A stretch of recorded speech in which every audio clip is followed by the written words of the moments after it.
Mi nombre es María Elena Salgado, tengo 47 años y trabajo desde hace muchos años como personal de limpieza en el turno nocturno de un hotel sencillo de 2 estrellas, en la ciudad de Tehuacán, en el interior del estado de Puebla.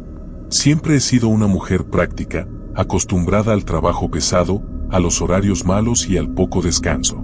Nunca he sido de inventar historias ni de creer en cosas sobrenaturales. Pero lo que me pasó aquella madrugada fue real, y hasta hoy recuerdo cada detalle. Quien trabaja en limpieza durante la noche sabe que el hotel parece otro lugar después de las 2 de la mañana. Los huéspedes están dormidos, los pasillos quedan vacíos, el sonido de los pasos se escucha demasiado y cualquier ruido parece mayor de lo que realmente es. Una recorre los pasillos empujando el carrito, cambiando bolsas de basura, limpiando áreas comunes, tratando de hacer todo en silencio para no despertar a nadie. Yo ya llevaba años trabajando ahí y sabía que el tercer piso era evitado. No de manera oficial. Nadie lo decía en voz alta. Pero cuando se podía intercambiar tareas, las compañeras siempre preferían quedarse en los pisos más bajos. Algunas decían que se sentían mal ahí. Otras solo comentaban que el ambiente era pesado. Yo nunca le di importancia. En la madrugada de 2025, me tocó hacer la limpieza de los pasillos después de que bajó el movimiento. Cerca de las 3 de la mañana, subí con mi carrito al tercer piso. En cuanto el elevador se abrió, sentí algo extraño. Un frío seco, que no venía del aire acondicionado. Era como si el aire estuviera detenido, pesado. El pasillo estaba parcialmente iluminado. Algunas lámparas estaban apagadas y las luces de emergencia proyectaban sombras largas sobre la alfombra. El silencio era tan grande que el ruido de las ruedas del carrito sonaba demasiado fuerte. Mientras avanzaba, empecé a sentir una molestia en el pecho, una sensación de presión, como una ansiedad sin motivo. La ignoré y seguí trabajando. Fue entonces cuando me di cuenta de que no estaba sola. Al fondo del pasillo, sentada en el suelo y recargada contra la pared, había una mujer. A primera vista, pensé que era una huésped que se había sentido mal. Llevaba un vestido claro, antiguo, manchado, como si siempre estuviera húmedo. El cabello le caía sobre el rostro, pegado a la piel. Solté el carrito y me acerqué despacio.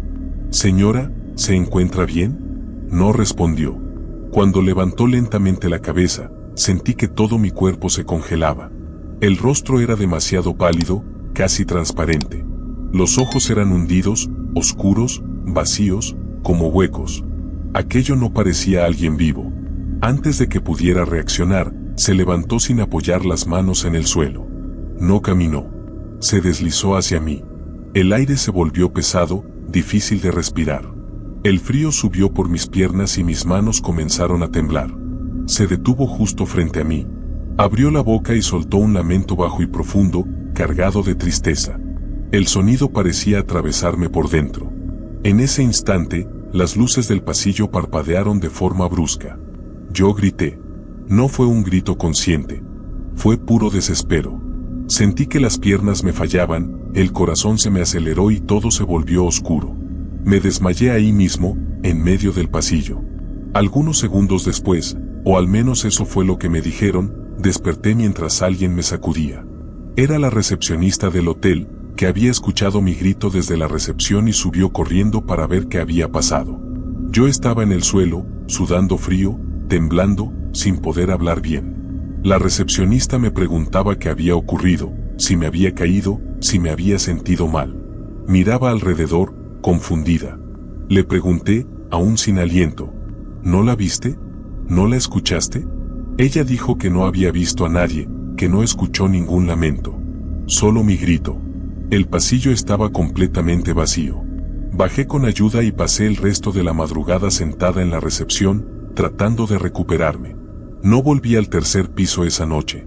Después de eso, solo conté lo básico a la supervisión. Dije que me había sentido mal. No entré en detalles. Más tarde, una compañera antigua se me acercó y me dijo en voz baja: «Viste a la mujer del tercer piso, ¿verdad? Hasta hoy sigo trabajando en ese hotel. Nunca más subí sola al tercer piso durante la madrugada. Nunca volví a ver a esa mujer de la misma forma. Pero a veces, cuando el hotel está demasiado vacío, siento el mismo frío y escucho algo parecido a un lamento lejano. Y aprendí que, Incluso en un hotel sencillo de 2 estrellas, existen presencias que no aparecen en ninguna reserva. Si escuchaste este relato hasta el final, suscríbete al canal para no perderte las próximas historias. Deja tu me gusta, eso ayuda mucho a que el canal siga trayendo relatos reales y perturbadores como este. Y ahora quiero saber de ti. ¿Qué te pareció este relato? ¿Has vivido algo parecido o conoces alguna historia extraña que haya ocurrido donde vives? Déjanos en los comentarios desde qué ciudad estás escuchando estos relatos. ¿Quién sabe? Tal vez la próxima historia venga exactamente del lugar donde tú vives. Tenía 33 años cuando crucé el desierto rumbo a Estados Unidos, en 2014. No digo mi nombre por seguridad, pero sí digo quién era en ese entonces: madre soltera, costurera, viuda. Mi esposo murió de cáncer después de meses de sufrimiento en un hospital público del estado de Oaxaca. Cuando se fue, quedaron el silencio de la casa, las deudas y un niño pequeño que todavía preguntaba por su padre. Trabajaba como costurera, hacía arreglos y ropa sencilla en casa, usando una máquina vieja que había sido de mi madre. Cosía desde temprano hasta altas horas de la noche. Aún así, el dinero apenas alcanzaba para la comida y la renta. Mi hijo crecía rápido y yo no veía futuro allí. Fue por él, y solo por él, que tomé la decisión de migrar. No era un sueño. Era una última salida. Dejé a mi hijo con mi hermana, prometiendo volver por él cuando tuviera algo seguro. Esa despedida fue la cosa más difícil que he vivido. Todavía siento el peso de ese abrazo. Me uní a un grupo pequeño en el norte de Sonora. Éramos 8 personas en total, casi todos hombres, y yo era la única mujer. El coyote hablaba poco y no parecía alguien de conversación. Solo dijo que el cruce sería largo, pero limpio. No explicó qué quería decir con eso. Entramos al desierto al inicio de la noche. El cielo estaba completamente despejado, lleno de estrellas, demasiado hermoso para un lugar tan cruel. Al principio me concentré solo en caminar, en controlar la respiración, en no pensar en mi hijo. El desierto estaba demasiado silencioso, como si todo estuviera detenido. Horas después, algo cambió. Yo lo noté primero porque siempre tuve la costumbre de mirar al cielo. Vi una luz grande, inmóvil, sobre nosotros. No era una estrella. No se movía como un avión. Era intensa, blanca, casi azulada. Pensé que era cansancio, pero entonces otra persona señaló lo mismo. Luego aparecieron otras luces. Surgían en distintos puntos del cielo, se acercaban, se quedaban suspendidas en el aire y después cambiaban de dirección de forma brusca, imposible. No había ningún ruido, ningún sonido de motor, ningún viento diferente, solo esas luces observándonos. El coyote ordenó que todos guardáramos silencio y apagáramos cualquier cosa que emitiera luz. Por primera vez, vi miedo en su rostro. Una de las luces descendió lentamente, hasta quedar más baja, iluminando parte del desierto alrededor. No se veía una nave, solo una forma luminosa, como si fuera un objeto envuelto en luz. El aire se volvió pesado, difícil de respirar, y sentí una fuerte presión en el pecho, como ansiedad mezclada con miedo puro. No hubo ataque. No hubo carrera. El terror estaba precisamente en eso, en la sensación de estar siendo observados, analizados, como si fuéramos demasiado pequeños para reaccionar. Mi cuerpo temblaba solo. Yo solo pensaba en mi hijo, repitiendo su nombre en silencio. Otras 2 luces se colocaron más arriba, formando algo parecido a un triángulo en el cielo. Permanecimos allí durante un tiempo que no sé medir. El tiempo se sentía confuso, lento, extraño. Uno de los hombres comenzó a llorar en voz baja. Yo sentí ganas de gritar, pero la voz no me salía. Entonces, de repente, todas las luces subieron juntas, a una velocidad imposible, y desaparecieron en el cielo. El peso en el aire se desvaneció. El silencio volvió a la normalidad, como si nada hubiera pasado. El coyote ordenó seguir de inmediato. Caminamos el resto de la noche en absoluto silencio. Nadie resultó herido, nadie murió, pero todos estábamos afectados. Cuando amaneció, nuestros rostros eran distintos, como si hubiéramos envejecido en pocas horas. Días después, logramos cruzar. Hoy, viviendo de mi trabajo, pienso en esa noche con frecuencia. No sé qué fue lo que vimos. No sé si alguien me creería si lo contara en voz alta. solo sé que fue real. No fue un sueño ni una imaginación provocada por el cansancio. Sobreviví. Trabajé duro. Logré traer a mi hijo después. Hoy él estudia, tiene sueños, tiene futuro.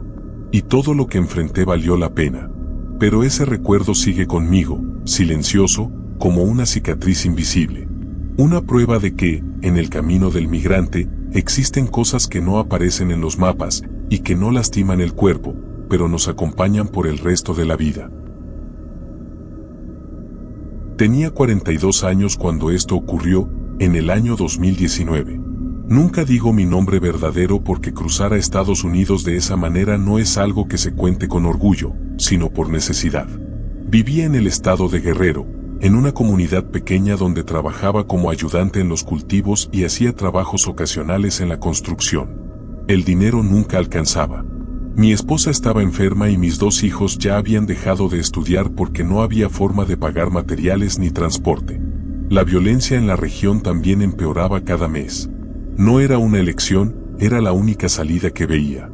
Decidimos ir juntos. Yo, mi esposa y nuestros 2 hijos, uno de 11 años y otro de 7. Vendimos lo poco que teníamos, tomamos aventones, autobuses viejos y caminatas largas hasta llegar al norte de México, pasando por Sonora. El plan era cruzar el desierto con la ayuda de un coyote, durante la noche, para evitar a la patrulla. La última ciudad antes del cruce parecía abandonada. Calles de tierra, casas bajas, luces débiles. El aire era seco, pesado. Allí, el coyote nos hizo esperar hasta casi la medianoche. Advirtió que no podíamos hacer ruido, que no debíamos separarnos por nada. También dijo algo extraño antes de salir. Si ven algo en el desierto, no respondan, no sigan, no llamen. Pensé que solo era para asustarnos. Cuando entramos al desierto, la temperatura bajó rápidamente. El viento golpeaba la arena y producía un sonido constante, como un susurro interminable. Los niños caminaban cansados, mi esposa respiraba con dificultad, pero seguimos adelante. El cielo estaba despejado, lleno de estrellas, y aún así yo sentía una oscuridad distinta, como si el desierto se tragara la luz. Después de algunas horas, comencé a escuchar pasos que no coincidían con nuestro ritmo. Se detenían cuando nos deteníamos. Caminaban cuando caminábamos. Pensé que era paranoia, cansancio. Pero entonces mi hijo mayor apretó mi mano y susurró que estaba viendo a alguien detrás de nosotros. Miré. A unos 20 metros había una silueta inmóvil. No parecía un agente ni otro migrante. Era demasiado alta, demasiado delgada. No se movía como alguien que camina en el desierto. Simplemente aparecía más cerca cada vez que parpadeaba. No se le veía el rostro, solo una forma oscura, distorsionada, como si el cuerpo estuviera roto por dentro. Mi esposa empezó a llorar en silencio. Los niños temblaban. Intenté ignorarlo, seguir avanzando, pero entonces escuchamos una voz. Llamaba a mi hijo por el apodo que solo la familia usaba. La voz venía de varios lugares al mismo tiempo, baja, arrastrada, como si estuviera siendo forzada a salir de una garganta seca. Sentí un frío subir por la espalda. Eso no podía saber nada de nosotros. No podía. La figura se acercó más y entonces vimos que no tenía pies. La parte inferior simplemente se perdía en la arena.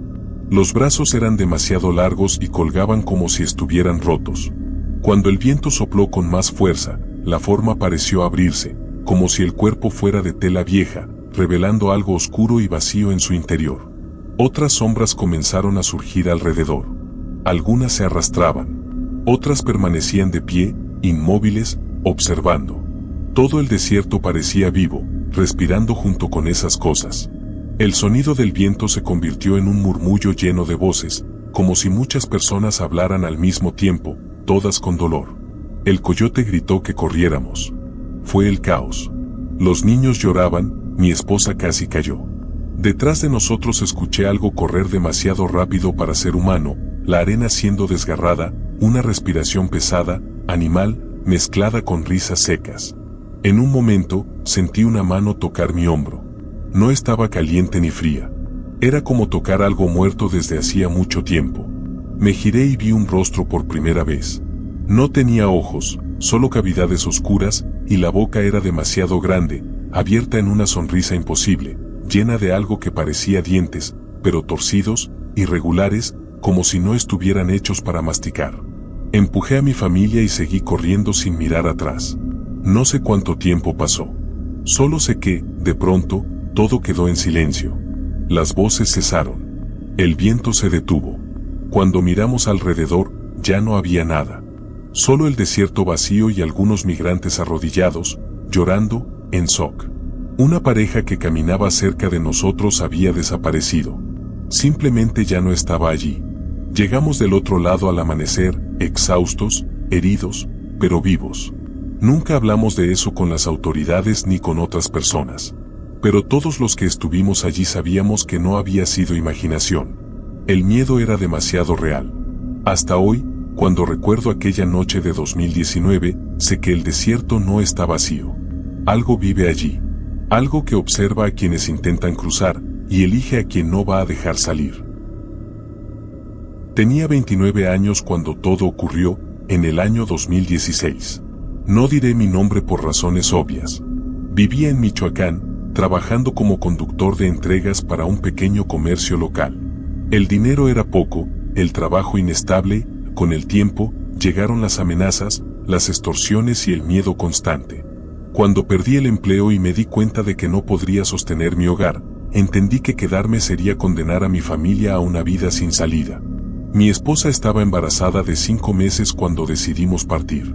Muchos nos llamaron locos por intentar el cruce en esas condiciones, pero ella decía que prefería arriesgarlo todo antes que criar a nuestro hijo en medio de la violencia y la incertidumbre.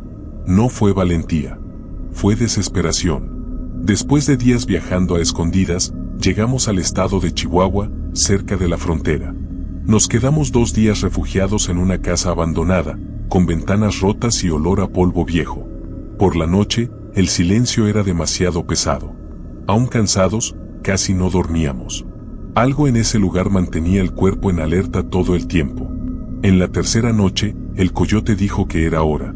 Éramos unas 12 personas, hombres jóvenes, una mujer con un niño pequeño, un señor anciano y nosotros 2. Advirtió que no podríamos usar linternas, que no debíamos hablar y, sobre todo, que jamás debíamos separarnos. Entramos al desierto poco antes de la medianoche. El viento era frío, cortante, y levantaba arena que se pegaba al rostro y a los ojos. El suelo era duro, lleno de piedras, y cada paso exigía esfuerzo. Después de algunas horas, sentí que algo estaba mal. El silencio no era natural. No había insectos, no había animales, nada. Solo nuestros pasos y nuestras respiraciones. Fue mi esposa quien lo notó primero. Me apretó el brazo con fuerza y señaló hacia adelante. Había algo detenido en el camino. A la distancia parecía una persona agachada. Cuando nos acercamos un poco más, vimos que no era humano. El cuerpo era bajo y ancho, demasiado torcido. La piel parecía reseca, estirada de forma irregular, como si no encajara en ese cuerpo. Cuando giró el rostro hacia nosotros, vi que casi no había rasgos humanos. ¿Dónde deberían estar los ojos? Solo había cavidades profundas y oscuras. El coyote desvió el camino, ordenando al grupo hacer un rodeo más amplio. Fue entonces cuando escuchamos un sonido que venía del suelo, como algo pesado siendo arrastrado por debajo de la arena. El sonido nos rodeaba, venía de todos lados. Mi esposa comenzó a respirar demasiado rápido, sujetándose el vientre, intentando no entrar en pánico. En ese momento escuché una voz femenina, muy cerca de mi oído, aunque no había nadie allí. La voz decía que podía descansar, que ella cuidaría de mi esposa y del bebé. Era suave, tranquila, casi reconfortante, y justamente por eso, aterradora. Me tapé los oídos, pero la voz seguía dentro de mi cabeza. La criatura que habíamos visto antes comenzó a moverse. No caminaba. Usaba brazos y piernas torcidos, arrastrándose de una forma imposible. Otras formas empezaron a surgir de la arena, como si el desierto estuviera expulsando a esas cosas. Algunas eran solo sombras densas, retorciéndose, sin forma definida. El grupo se deshizo en segundos. El anciano cayó y comenzó a gritar. Algo oscuro lo envolvió por detrás, como una tela viva que se cerró sobre él. El grito terminó de forma brusca, como si hubiera sido cortado. Nunca más lo volvimos a ver. Corrí sosteniendo a mi esposa, sintiendo el corazón latir tan fuerte que parecía que iba a romperme el pecho. Detrás de nosotros escuché pasos irregulares y un sonido seco, como huesos crujiendo. Cuando miré hacia atrás, vi a una de las criaturas arrastrándose demasiado rápido, con la boca abierta más de lo posible, llena de una oscuridad profunda, sin fondo. En cierto momento, sentimos un empujón violento. Caímos. Mi esposa lloraba, diciendo que algo había tocado su vientre. Cuando me giré, dispuesto a enfrentar lo que fuera, no había nada allí. Solo marcas profundas en la arena, como si garras hubieran pasado por allí. De repente, todo volvió a quedar en silencio. Sin viento. Sin voces. Como si nada hubiera ocurrido. Seguimos caminando sin rumbo hasta el amanecer, cuando encontramos una carretera. De los 12 que comenzaron, solo 7 llegaron. Nadie quiso hablar de los que desaparecieron. No llamamos a las autoridades. No se lo contamos a nadie. Seguimos adelante cargando un peso que nunca volvió a salir de dentro de nosotros. Hoy, tantos años después, mi esposa y yo seguimos traumatizados. Ella se despierta de madrugada asustada, diciendo que oyó a alguien llamar a nuestro hijo. Yo tengo pesadillas con el desierto, con esas formas saliendo de la arena. Hasta hoy nos preguntamos dónde están las personas que iban con nosotros esa noche. ¿A dónde fueron aquellos que no lograron seguir? No sabemos si murieron, si quedaron atrapados en ese lugar, o si algo peor ocurrió. Lo único que hacemos es rezar, en silencio, para que, de alguna forma, estén bien. Incluso sabiendo, en el fondo, que el desierto no devuelve a todos los que decide llevarse.